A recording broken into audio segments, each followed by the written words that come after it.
दुश्मन को क्या देखना है, वहाँ तो हम देखना भी नहीं चाहते और सुबह होके देखते भी नहीं उसके घर की तरफ, बिल्कुल भी नहीं। अभी तक पुलिस के हाथ नाकामी है। क्या 17-18 लोग मिलके प्लान किया और एक गीदड़ के तरह मेरे पति को, ये कमजोर वर्ग के लोग, इन्होंने धोखा दे के इनका जान बोलता है कि एक को तो गिरा ही दिए हैं, इसके घर से 1 विकेट और गिरेगा तो सब शांत हो जाएगा। अपराधी तो अपराधी होता है, ऐसे ठीक है, ऐसे उसको क्या हुआ है जो उसको छोड़ दिया जाए। मौका मिलता है पकड़ने का तो पुलिस सुस्ती में आ जाती है, जैसे ही उसको स्टे मिलता है 1-2 दिन में वो घर आ जाता है। अगर परिवार के किसी भी सदस्य या उनके साथ रहने वाले या किसी भी हमारे गांव या समाज में रहने वाले लोग को अगर एक उंगली से भी ये टच कर देता तो वो खुद बोलते थे कि अगर मेरे चीज़ को अगर एक नुकसान पहुंचाया तो मैं काट दूंगा। परिवार है, बच्चे हैं और भी परिवार है, मान लीजिए किसी को अगर कुछ होता है तो मैं पूरा ब्लेम इसके पूरे परिवार, पपुराए, धपुराए, गोरखराय, तीनों पर डालती हूँ। इतना वक्त से इंतजार कर रहे थे हम, और भी आगे करेंगे इंतजार,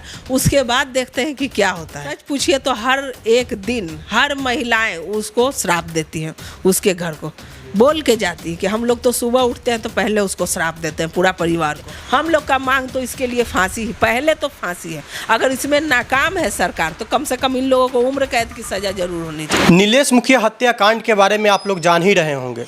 जिस प्रकार से 31 जुलाई 2023 को उनको गोलियों से भून दिया जाता है, आज भी 31 जुलाई 2024 है, पूरा 1 साल हो चुका है और हमारे साथ उनके पत्नी सुचित्रा जी हैं। कैसे देखते हैं, 1 साल हो गया है पूरा और आज तक क्या कार्रवाई हुआ?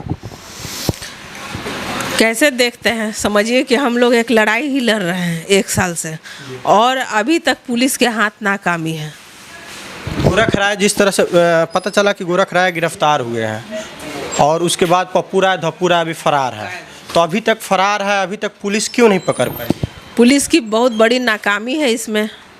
और एक तरीक़ा से समझा जाए कि जब पुलिस को मौका मिलता है पकड़ने का तो पुलिस सुस्ती में आ जाती है, जैसे ही उसको स्टे मिलता है 1-2 दिन में वो घर आ जाता है। तो मैं बोलना यही चाहती हूँ कि पुलिस भी है तो आदमी उस पर क्या भरोसा करे। जाता तो आदमी कानून के पास ही ना है न्याय मांगने के लिए, लेकिन यहाँ से भी न्याय नहीं मिलता है। लोगों बस कह दिया जाता है कि हाँ ठीक है, कुछ समय लगेगा, वो पकड़े जाएंगे कहाँ, तो ये सब सिर्फ आश्वासन है, सो हो कुछ नहीं रहा है। तो आपको क्या लगता है, इसमें सरकार की दबाव है नहीं कार्रवाई करने का या क्या है, पुलिस चूक रही है उस चीज़ से?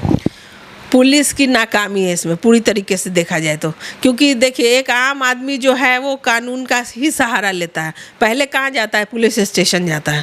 पहले तो नहीं आदमी न्यायालय जाता है या फिर कहीं जाता है, पहले पुलिस के पास जाता है कुछ होता है तो। लेकिन जब वहाँ उनको बैठाया गया है इस कुर्सी पर कि हाँ आप न्याय दीजिए, जिसको पकड़ना उसको पकड़ के लाइए, उसमें सबको पकड़ के ले आते, ये दोनों भाई क्यों नहीं मिलता है? और गोरखराय जो वहाँ से लोहरदगा से पकड़ा गया था ठीक है, लेकिन फिर भी वो मेडिकल ग्राउंड पे बाहर निकला। तो अपराधी होता है, ऐसे ठीक है, ऐसे उसको क्या हुआ है जो उसको छोड़ दिया जाता है? क्या ये न्याय है किसी के प्रति? गोरखराय आज बेल लेकर बाहर है जी, घर के पास उसका भी घर है। कैसे दुश्मन को कैसे देखते हैं? दुश्मन को क्या देखना है, वहाँ तो हम देखना भी नहीं चाहते और सुबह होके देखते भी नहीं उसके घर की तरफ, बिल्कुल भी नहीं। कुछ ऐसे अभी भी कुछ बोलते हैं या कुछ कहा सुनी? हाँ, देखिए कहाँ सुनी नहीं है, लेकिन कुछ शुभचिंतक हैं हमारे जो आके हमें ये सूचना दी कि आप लोग सावधान रहिएगा। ऐसा लोगों से वो मतलब बोलता है कि एक को तो गिरा ही दिए हैं, इसके घर से 1 विकेट और गिरेगा तो सब शांत हो जाएगा।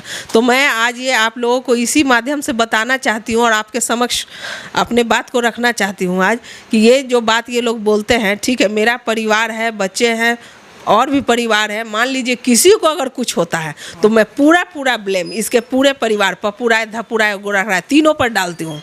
अगर मेरे परिवार या मेरे शुभचिंतक या मेरे साथ रहने वाले कोई भी किसी भी बच्चे या किसी भी व्यक्ति को कुछ होता है, मैं सीधा ब्लेम पपुराय, धपुराय और गोरखराय पर डालती हूँ।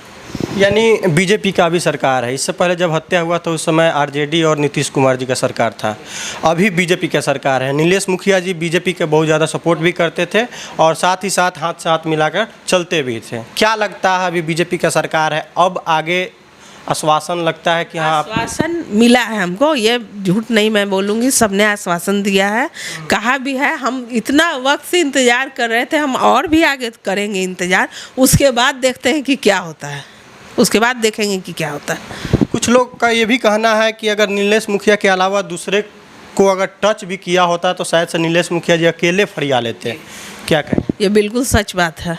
मैं आप लोगों को बता दूं कि अगर परिवार के किसी भी सदस्य या उनके साथ रहने वाले या किसी भी हमारे गांव या समाज में रहने वाले लोग को अगर एक उंगली से भी ये टच कर देता तो वो खुद बोलते थे कि अगर मेरे चीज़ को अगर एक नुकसान पहुंचाया तो मैं काट दूंगा। और ये बात बिल्कुल सत्य है, मैं खोल के आज कह रही हूँ। यानी आपको ऐसा पुलिस प्रशासन से कोई डर ना है? कुछ नहीं है, हमको किसी से अब कोई डर नहीं।